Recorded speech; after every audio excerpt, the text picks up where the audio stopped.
ऐतिहासिक अधिवेशन लोकसभा आगत है 131तम संविधान संशोधन बिल। बिल आगत सपक्ष में पड़ा 207 भोट, बिल विपक्ष में पड़ा 126 भोट। बिल आगत करने को डिविजन दाबी करथिले विरोधी। तेज संसदर स्वतंत्र अधिवेशन में 3टी गुरुत्वपूर्ण बिल आगत होइछि। मैं पूरे सदन के माध्यम से देश की जनता को बताना चाहता हूं, जनगणना का काम शुरू हो चुका है, जारी। 2, उन्होंने कहा कि हम जाति जनगणना का मांग करेंगे।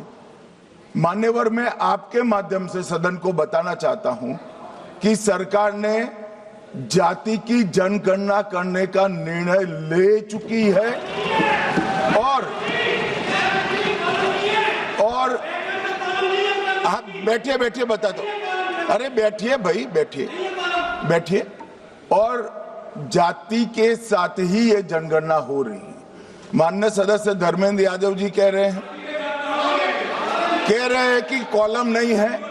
उनको मालूम पड़ना चाहिए कि अभी घरों की गिनती हो रही है और घरों की कोई जाति नहीं होती है। समाजवादी पार्टी का चले तो घरों की भी जाति तय कर ले। मान्यवर, जब व्यक्तियों की जनगणना होगी, नागरिकों की जनगणना होगी, तब उसमें जाति का कॉलम रखा है। ये मेरा विभाग है। मैं सदन को आश्वस्त करना चाहता हूं कि ये जनगणना जाति जनगणना के साथ ही होने वाली है। तीसरी बात, मैं आपकी अनुमति से ये प्रस्ताव करता हूं कि भारत के संविधान का और संशोधन करने वाले विधेयक, संविधान 131वां संशोधन विधेयक 2026 को पूर्व स्थापित करने की अनुमति दी जाए।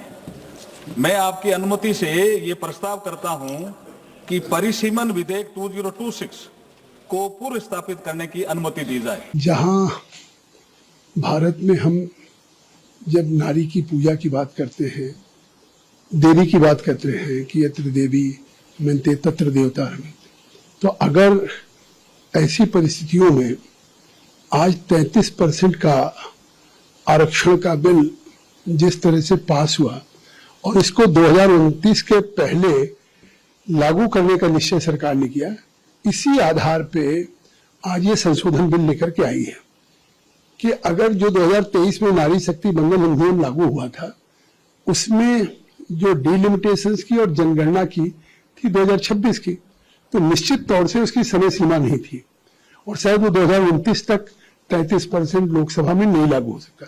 लेकिन सरकार का एक निश्चय देखिए कि वो 2029 में लोकसभाओं में, विधानसभाओं में महिलाओं का 33% आरक्षण हो, तो ऐसी परिस्थितियों में एक संशोधन बिल लेकर के आई है। देखिए, सबसे बड़ी बात, हमारे देश के यशस्वी प्रधानमंत्री जी को मैं हृदय से और पूरे देश की मातृशक्ति मेरी बहनों माताओं की तरफ से हृदय से आभार, उनका अभिनंदन करती हूं। और मुझे आज भरोसा है कि पूरा विपक्ष, सभी विपक्ष के नेतागण आज इस बिल का समर्थन करेंगे और देश की नारी शक्ति के लिए आज का दिन ऐतिहासिक पल है। पूरे देश की मातृशक्ति में आज उत्साह है। मुझे लगता है 2029 का जो चुनाव लोकसभा का आएगा, पूरे देश की हमारी जो नारी शक्ति है उसको प्रतिनिधित्व का मौका मिलेगा और हम कह सकते हैं कि आने वाले समय में जो माननीय प्रधानमंत्री जी ने, नरेंद्र भाई मोदी जी ने संकल्प लिया है कि 2047 तक हमें देश को विकसित बनाना है, जो विकसित की देश की यात्रा होगी उसमें हमारी मातृशक्ति की एक बहुत बड़ी भागीदारी होगी। जो महिलाओं में बरसों से इंतजार है, अब उनका सब्र की सीमा टूट रहा है और इसे सब मिल करके पास करेंगे और नहीं जो पास करेंगे उनको घर में भोजनों नहीं मिलेगा। दक्षिण भारत के साथ भेदभाव की बात, कहीं किसी को भेदभाव नहीं होगा। सदन में आएगा, विषय रखेंगे, बिना आए हुए किसी को शंका करने की जरूरत नहीं है। मुझे पूरा विश्वास है कि जैसे पहले पास किए थे वैसे अब पास होगा। किसी राज्य के साथ भेदभाव नहीं, सबके साथ समान। वुमेन रिजर्वेशन बिल 2023 में जिस तरह से पास हुआ था, हम उसी तरह से चाहते हैं। जो सर्वसम्मत से पास हुआ था उसमें संशोधन का प्रस्ताव लाना और चुनावी हिसाब से संशोधन लाना दिखाता है कि सरकार की नीयत में खोट है। नहीं, लेकिन आप लोग विरोध भी कर रहे हैं ना, कुछ मसले को लेकर आप लोग का विरोध है, खास करके डिलिमिटेशन को लेकर आप लोग विरोध। डिलिमिटेशन का, सेंसस का रिजर्वेशन विद इन रिजर्वेशन का अभी जब पार्लियामेंट में बहस होगी तो सारी बातों को हम रखेंगे। देखिए, अपोजिशन के विरोध करने का कोई आधार नहीं है। जो नारी शक्ति वंदन अधिनियम जो पास हुआ था वो सब सहमति से पास हुआ था और प्रधानमंत्री जी ये चाहते हैं कि 2029 के चुनाव में इसको लागू किया जाए और महिलाओं की सशक्तिकरण की दिशा में एक बहुत बड़ा कदम है। ये मील का पत्थर साबित होगा।